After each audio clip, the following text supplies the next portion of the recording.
Ladies and gents, my name is Xander, aka Deislayers, and in this video, we're going to discuss how to beat shotguns. Ever since the Forsaken DLC has come out, it's been a love-hate relationship, and that's because I love all the weapon changes as well as the weapon's time to kill changes, but I absolutely despise as to how rampant that shotguns are in association with this. I don't know about you, but I've been getting wrecked almost every single game by shotguns left and right, and it seems as if almost every single Guardian has a shotgun equipped, and so thus I really wanted to come up with a different type of playstyle that was going to be able to counteract all these meta shotgun users out there, and I have a feeling that I'm not the only one who feels this exact same way. There has been so many of you who have already asked me to make a video on exactly this topic, and so that's why not only am I going to fulfill that desire, but at the exact same time, we're going to cover 4 main categories as to how this is going to be done effectively. And the first one that we're going to discuss is understanding a shotgun mentality, followed by awareness and anticipation, then movement and tactics, and lastly ammo economy, so that all 4 of these things combined are going to make a very cohesive and make a marvelous symbiotic relationship as to how we're going to be able to counteract shotguns. The only thing left to do is to eviscerate that bell icon, and let's jump right into the video.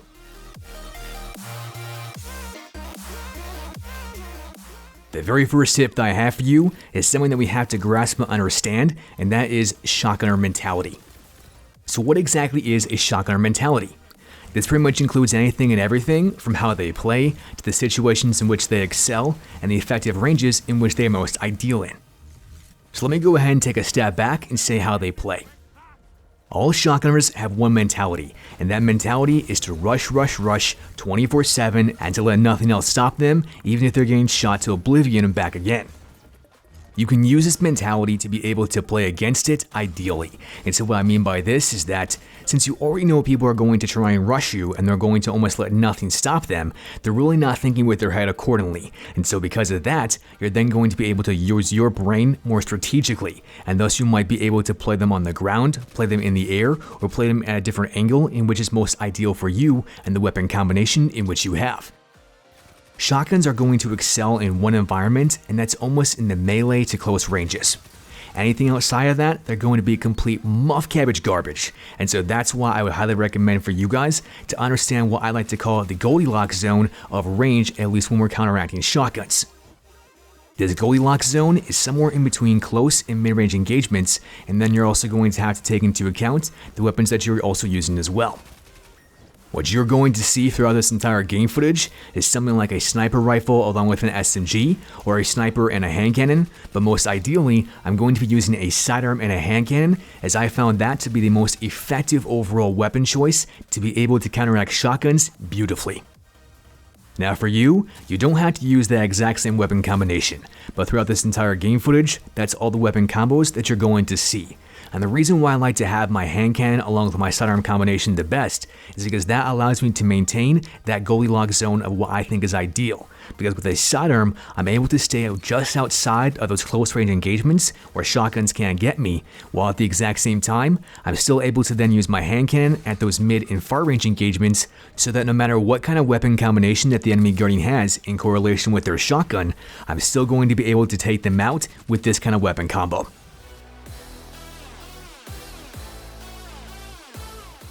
Now that you understand what a shotgunner mentality is, and the best way to counteract that by staying in what I like to call that Goldilocks zone, the very next thing that we're going to discuss is awareness and anticipation. Awareness and anticipation are 2 very drastic things, but you're going to have to use them together if you want to be able to use them effectively against shotgunners. And the first thing we're going to analyze more in depth is awareness. Awareness can be broken down into 1 of 4 categories, and that includes map awareness, radar awareness, spatial awareness, and environment awareness. Now I know exactly what you're thinking, and you're probably asking yourself, Xander, what the heck is the difference between all those quote-unquote awarenesses? Well, my friends, map awareness is understanding every single callout on the entire map, and more importantly, knowing the lanes in which you can travel so that you can have a better flank on an enemy Guardian who's using a shotgun. However, radar awareness is very different, and what this is constantly being able to maintain a 24/7 peripheral vision as to exactly where enemy Guardians are at before you even know that they're actually there. And the way in which you do so is by, of course, looking at your radar, so that not only are you going to be aware as to where your teammates are at, but then of course the enemy guardians too. As far as spatial awareness and environment awareness are, those two things can kind of be interchanged, and the way in which they are meant to be utilized is knowing exactly where a block is in this corridor, or where a doorway is in this lane, or possibly where a cube is in this overall big picture of things, and using that environment to your advantage, so then you can then lose line of sight and then pop up from a different corner, or possibly then use one of those environments to get some health back and then re-engage a different guardian, and so on and so forth. All four of these things, including map, radar, and spatial/environment awareness, are going to be absolutely vital for you to understand, and it's going to be different for every single engagement and for every single environment, because no map and no engagement is truly the same. But what you can do is you can anticipate where guardians are going to be coming from based upon all four of these things that I just discussed. To get a better comprehensive understanding as to exactly what I mean by all of these things, let's look at an example. In this particular engagement, I've already defeated a guardian, and so right now I've put it on pause because I want you guys to recognize what my radar is telling me. And so obviously I can see that I have a guardian in front of me, but at the exact same time, I'm getting shots from the back and to the left, and so right here I know that I have two guardians who are going to pinch me, and I had to make a decision onto which environment I want to make the most ideal choice in.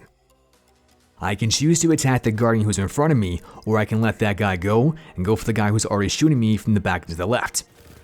As you guys can tell, I went for the guardian who was in front of me, and I was able to get him before I was taken out by this Titan Slam. And so what I really want you guys to take away from this is that number one, I made a split-second decision that I did not hesitate in, but more importantly than this, I used map awareness, I used radar awareness, and I used my spatial/environment awareness all together in one single instant to allow me to at least take one guardian out before I was taken out by the super.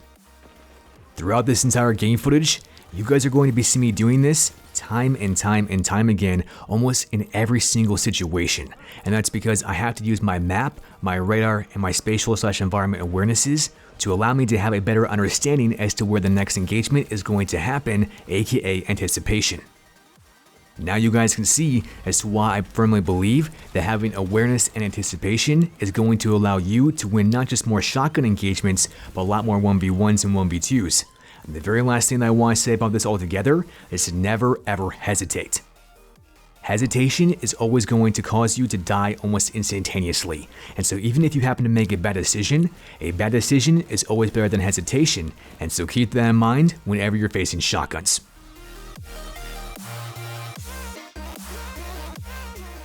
After grasping as to how important that awareness and anticipation are together, the very next thing that I want to discuss is movement, and more specifically, constant movement. So what exactly do I mean by this? Well, whenever you're facing a shotgunner, they're going to have one directional movement, and that's to rush you as fast as they possibly can. But for you, you have a wide variety of ways in which you can attack that shotgunner, and so that can be either keeping your distance via that Goldilocks zone, or you can attack them by sliding directly into them, making it so that they have no idea as to exactly where you went, or you could attack them from the air by jumping up and down left or right, or if you happen to be weak, you can make them believe that you're going to run away, bait them into a corridor or a doorway, and thus absolutely annihilate them as soon as they happen to come directly into your line of sight. So as you guys can tell, there is a wide variety of ways in which you can attack a shotgun, but the way in which this is done the most effectively is to constantly move non-stop. And so if you can combine all three of these methods that I just explained to you via having this aerial superiority, sliding effectively, or baiting, you're going to be able to absolutely annihilate, decimate, and truly eradicate every single guardian as if they were a ball of smoke and say poof, bye-bye, adios. Now to get a better understanding of what I mean specifically by aerial superiority and sliding effectively, I want to show you guys this longer engagement on Pacifica. The very first thing that you guys are going to notice is that I'm not truly leaving this B area, but rather I'm going left and right, yet not veering too far from the overall capture point itself. Now the way in which I achieve this is to of course have aerial superiority and sliding effectively, along with my environment awareness as well as my engagement anticipation. You can tell that I'm using my hand cannon for those longer range engagements, and as soon as they happen to come a little bit closer, I'm then going to do number one, break a line of sight, get up into the air, and attack them from a different angle that they're not anticipating me to come from via my sidearm. I do this time and time again for this entire engagement, and what I'm doing on top of this is I'm allowing the enemy guardians to believe that I'm weak. Because they believe that they have more health than what I do, they're going to want to rush me, and that's exactly what I want them to do to play into my hand, because I want them to be drawn in, lose that line of sight like I just mentioned, and then be able to attack them via sliding or via the aerial superiority due to my sidearm. When Guardians are using a shotgun, they have this invincible mindset, and you can use that to your advantage, as you guys can see throughout this entire game footage, as these Guardians are pushing me constantly, and they're getting baited directly into my sidearm time and time again, and they're getting completely obliterated, which is exactly what I want them to do every single time. Now, if you guys thought that that baiting was good along with that movement, I have another engagement that's even better for you guys, and so here it is right now.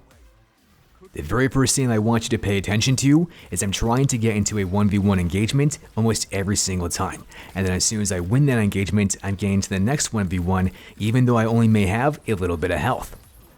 Now what I'm doing to regenerate my health is I'm just breaking that line of sight ever so slightly and trying to maintain that line of sight on them via my radar and my map awareness.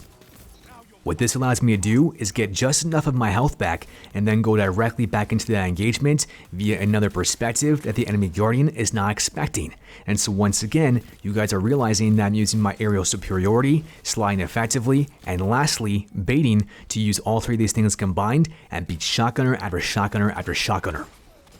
Furthermore, I was even able to bait a slam directly into my sidearm shots, and I kept going backwards and backwards and backwards until that Guardian felt that he was almost one shot, and by the time that he was done with this super, he was just that, one shot. And so it was very, very easy for me to either attack that guy with my sidearm or with my hand cannon, no problem whatsoever. And so what I really want you guys to take away from all of this stuff is that you have to be able to stay constantly moving 24/7.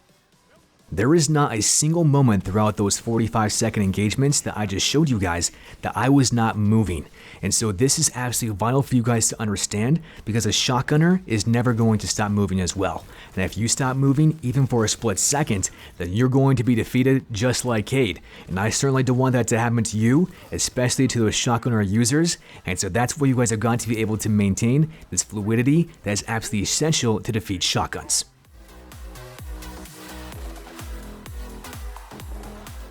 After fully comprehending as to how important and pivotal that constant movement is via this aerial superiority, sliding effectively, and baiting, the very next thing we've got to analyze is ammo economy. This actually brings me back to my previous point that I made from earlier, and that is to pick a very effective weapon combination that is going to be ideal for facing off against shotguns. And for me and my personal playstyle, I believe that that's going to be sidearms and hand cannons. The reason as to why this is for one of two main points. First, you're always going to have ammo for those close and mid-range engagements to face off against shotguns, but at precisely the exact same time, you're also going to have that hand cannon ammo to face off in those longer range engagements. And so regardless of whichever kind of range engagement that you happen to find yourself in, you're never ever going to have to worry about ammo. However, this is not going to be the same for those shotgun users. And so this brings me to my second point, which is that as soon as they happen to use those two shotgun shots upon spawning, they're going to have to find it time and time again. And so what this allows you to do is to actually capitalize on that type of environment and situation, because while they're searching for that kind of ammo, you're going to be able to then attack them and make sure that they're going to get annihilated in the process of searching for special ammo. In association with this, you're going to be able to catch enemy guardians off guard, because a lot of the times, they're not going to anticipate you to rush them with your sidearm, and so the only way that they're going to be able to counteract that is most likely via a shotgun, and if they're already out of that shotgun ammo, they're again going to get eradicated instantaneously just like that.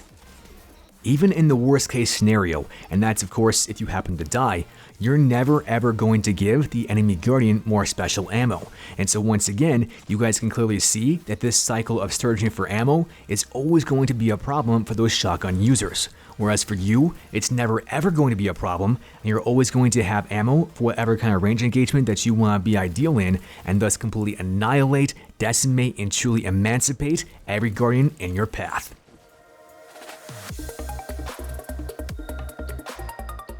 By seeing all of these examples and listening to all these tips, I think that you guys now have a very solid understanding as to how to beat shotguns at their own game. Remember, this pertains to understanding a shotgun mentality, having awareness and anticipation, along with movement and the tactics associated with that, and lastly, ammo economy. Now, the only other thing that I want to mention here is one more thing that might help you win a few more of those shotgun engagements, and that is to have a little bit of a higher sensitivity. All the game footage that you guys have seen in this video and in my past videos has been at a sensitivity of 9. And so that's what allows me to spin almost instantaneously and on a dime to be able to counteract all these shotguns.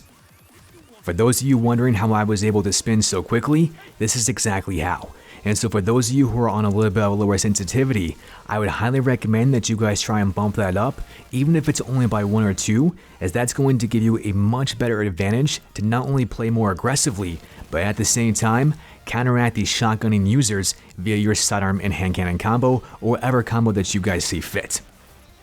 Is this absolutely essential to do? No. And so I don't want you guys to have to feel like you have to bump up that sensitivity. It's just one more suggestion that I thought I might toss out there, and so I really want to hear what you guys have to say, not just on that topic, but on the entire video as a whole down in the comment section below. You know me, guys. I'm always interested to get exactly what you guys' feedback is, and so by all means, let me know if you thought that the video was helpful or it wasn't, whether or not you liked the tips or you didn't, and so you can definitely guarantee that I'm going to read all those comments 110%. Lastly, go ahead and check out some of my other new videos, as you guys can see right there on the screen. If you happen to enjoy this one, then you're definitely going to enjoy ours as well. That's pretty much all I've got for you as of right now, and so as always, Deislayers, great gaming, until next time.